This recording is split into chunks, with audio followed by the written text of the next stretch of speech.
Il arrive des moments dans une compétition où les choix d'un sélectionneur font basculer un tournoi. Serigne Saliou Dia est aujourd'hui à ce carrefour. 2 matchs sans victoire, une équipe en perte de repères, un fond de jeu invisible, et surtout des choix qui interrogent, voire qui condamnent. Si le Sénégal veut survivre dans cette CAN U20, il ne peut plus continuer ainsi. La RDC arrive, et avec elle, le dernier souffle d'espoir. Mais pour renverser la vapeur, il faudra renverser l'équipe. Un axe défensif fragilisé par des décisions incompréhensibles. Le premier signe d'inquiétude est venu dès la composition d'équipe face au Ghana. En titularisant Serigne Fallou Diouf dans l'axe, le sélectionneur a fait un pari perdant. Lent dans ses déplacements, maladroit dans ses relances et trop souvent en retard, le défenseur a multiplié les approximations. Un poste aussi stratégique ne peut être confié à un joueur en manque de confiance et de repères. Et pourtant, malgré ses précédentes performances hésitantes, il a été maintenu titulaire. Une erreur de casting qui a eu des conséquences lourdes. Un milieu sans souffle, sans rythme, sans autorité. Depuis la première rencontre contre la Centrafrique, le constat sur le milieu sénégalais est limpide, il est défaillant. Pape Daouda Diong et Dorival Diatta, censés structurer le jeu et faire le lien entre la défense et l'attaque, n'ont jamais trouvé la cadence.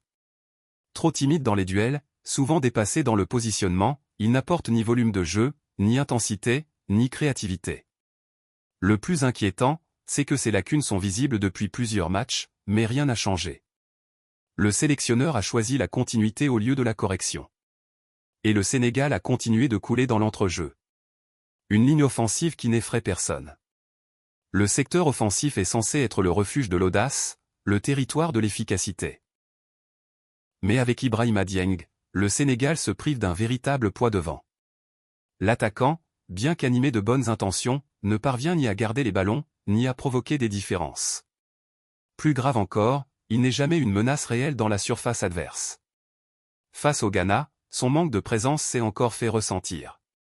Aucune frappe dangereuse, aucun duel gagné, aucune sensation de danger.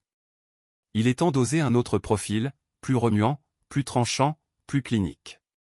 Sinon, le Sénégal sortira de cette compétition sans jamais avoir vraiment existé dans les 30 derniers mètres. La RDC comme dernier rempart contre la désillusion.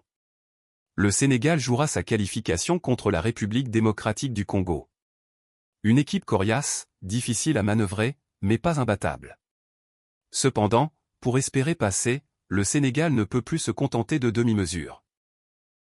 Il faut bousculer les hiérarchies établies, remettre les meilleurs sur le terrain, et sortir ceux qui ne sont pas au niveau, qu'importe leur passé ou leur statut. Serigne Saliou Dia est seul face à ses responsabilités. Il doit faire des choix forts.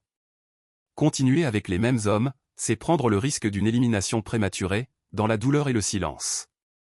Changer, c'est envoyer un signal fort à son vestiaire, à son pays et au football africain, le Sénégal veut gagner, et il fera ce qu'il faut pour y parvenir.